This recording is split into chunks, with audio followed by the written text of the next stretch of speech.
Quran Surat Al-Baqarah ayat 111. A'udzubillahi minasyaitonirrajim. Wa qalu la yadkhulal jannata illa man kana hudan aw nasara. Tilka amaniyuhum qul hatu burhanakum in kuntum shadiqin.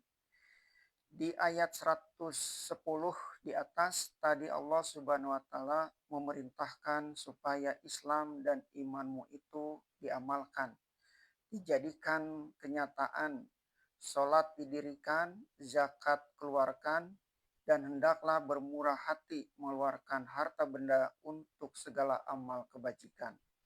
Dengan demikian, usaha mereka yang timbul dari hati dengki untuk mengafirkan kamu kembali pasti gagal. Tetapi kalau agama hanya sebutan saja, sholat sudah banyak ditinggalkan, dan zakat tidak teratur keluarnya lagi, dan kaum muslimin telah bakhil, ahlul kitab tersenyum gembira. Dia rupanya mengerti bahwa segi kekuatan Islam ialah pada sejalannya iman dengan perbuatan. Kalau itu tidak ada lagi, orang yang di zaman jahiliyah di bawah martabatnya dari orang Yahudi dan Nasrani akan menjadi kembali kepada keadaannya yang semula, dan mereka akan mendapik dada mereka mengatakan bahwa merekalah yang lebih tinggi itu.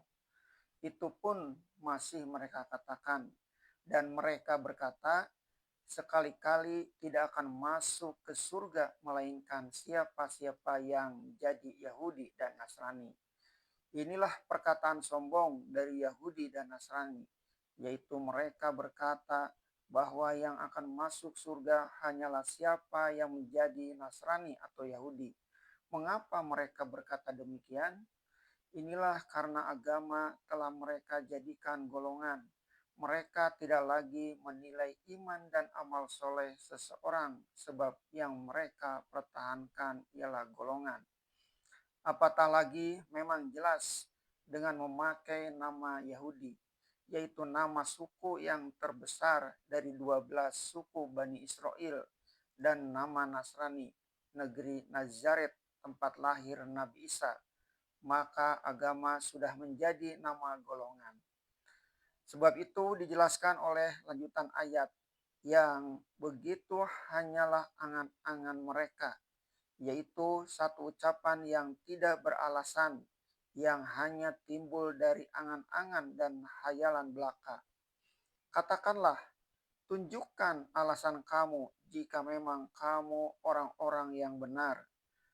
Apa sebabnya Yahudi mengatakan surga hanya untuk orang yang jadi Yahudi? Apa alasannya dan buktinya? Orang Nasrani berkata begitu pula, surga hanya untuk orang Nasrani.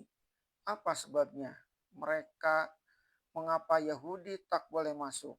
Mereka diminta mengeluarkan alasan atau dalil yang masuk akal, bukan hanya amani, yaitu angan-angan, hayal-hayal yang bersimpang siur. Tunjukkan alasanmu. Inilah satu pokok yang ditegakkan oleh ajaran Islam dalam menjunjung tinggi agama. Suatu dakwaan yang tidak ada alasan tidaklah dapat diterima. Orang Yahudi mengatakan bahwa yang akan masuk surga hanya orang Yahudi. Orang Nasrani mengatakan begitu pula, surga hanya untuk orang Nasrani. Mana alasan? Apa sebab? Ayat yang selanjutnya membantah perkataan itu.